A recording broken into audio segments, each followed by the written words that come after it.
Hey everybody, Yankee here. I come on here almost every day, pretty much every day, and I share my wisdom as a self-proclaimed professional internet gun expert with you, the masses, the common people.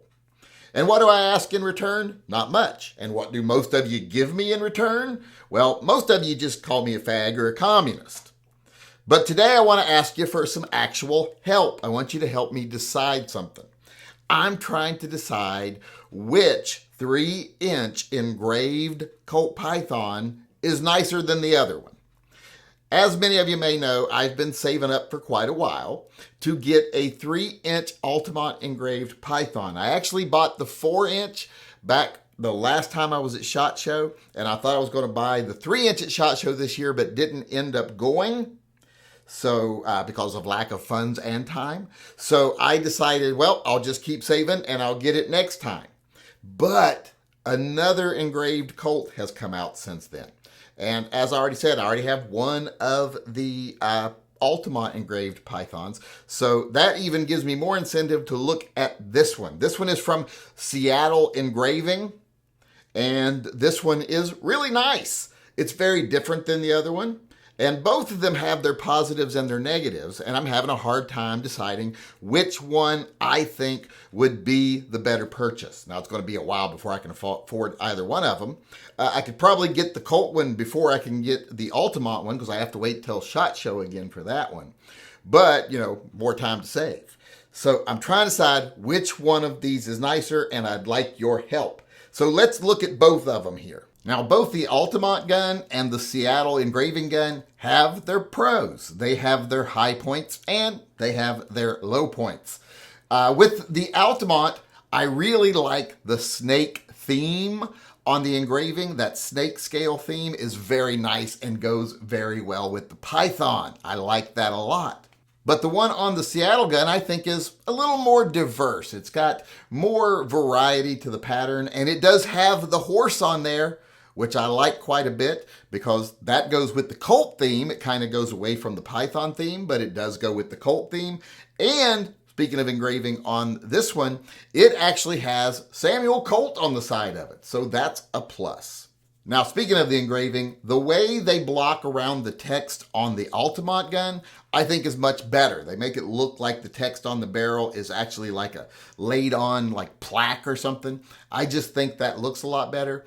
On the Seattle Engraving gun, I don't think they blocked it as well. I don't think they made as much effort into making it look dimensional. So I think the one from Seattle is not nearly as dimensional as the Altamont one.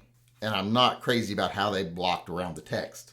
Another thing I like better about the Altamont gun is they completely did away with that little UPC code or whatever it is on the side of the gun that they use for inventory and whatever. On the Altamont gun, that's completely gone. Whereas on the Colt, like I said, they just kind of framed around it. They kept it.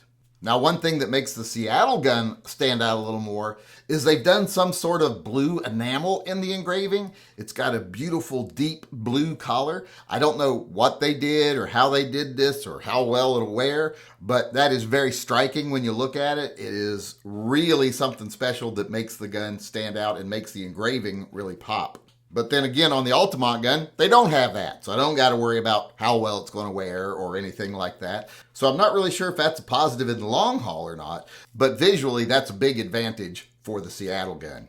Another advantage to the Altamont gun is it does come with Altamont grips, which tend to be a little fancier than the regular Colt grips. The Seattle gun comes with special edition grips, but I don't know what's so special about them. So the Altamont grips are nicer, but I think the ones on the Seattle gun kind of complement the gun better because they're a nice dark color, whereas the ones on the Altamont gun are wood tone, but they are really nice wood grips. Still, I think I'd give this to the Seattle gun. Now, one thing I'm not sure I'm crazy about on the Seattle gun is how they, instead of engraving around the notches for the cylinder stop, they actually just high polish that. There's a band of high polished metal there. It looks nice, I'll say that. But on the Altamont gun, they engraved around those, kind of made it look a little more fully engraved. So I'm not sure which one I would go with on this, but I'm leaning towards the Altamont. One other little nod I'll give to the Seattle gun is they actually did a little something on the hammer. Altamont doesn't do anything on the hammer, so maybe that makes up for the little bit less engraving on the cylinder. Not quite sure. So when I look at them side by side here, I do think that in some ways the Seattle gun is more striking. That blue really makes it stand out. That variation in pattern make it really stand out. But I do think that I like the way they do more engraving on the actual Altamont. So it's really hard to decide which one I would give the nod to there. I do think, though, if I was going to say which one's the prettier gun, I'm going to say it's the Seattle gun. If I had to say which one I think goes more with the Python theme, well, it's going to be the Altamont gun. But like I said, the Seattle gun has the Samuel Colt and the actual horse on it. So it's really hard, but I think I'm leaning a little bit towards the Seattle gun as far as overall appearance. And, you know, it's kind of a toss-up on the engraving itself. Grips, I like the ones on the Altamont better, but, you know, really not going to make that big of a difference. The one on the Seattle gun look nice too, and they definitely complement the gun. Now, I do like the high polish on the Colt. That is really nice. It looks really good. But I could high polish the Altamont gun if I wanted to, but I don't think I would. I like how it looks a little more matte and a little deeper looking. I actually like the dark features of the engraving and how deep it is. So I don't think I would actually polish it because, you know, it looks good. Maybe not as good as the other one, but good in a different way.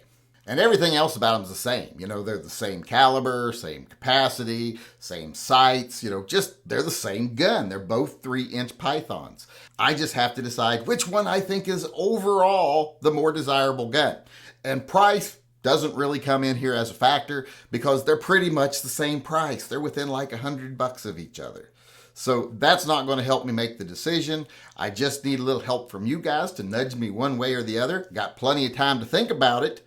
But which one would you get? Would you get the one from Seattle Engraving, which, by the way, is a limited edition of 500, and every gun is numbered on what number it is out of that 500? Or would you choose the more snake-like, simpler in some ways, but still very nice, not nearly as flashy, but still very classy, Altamont engraved gun?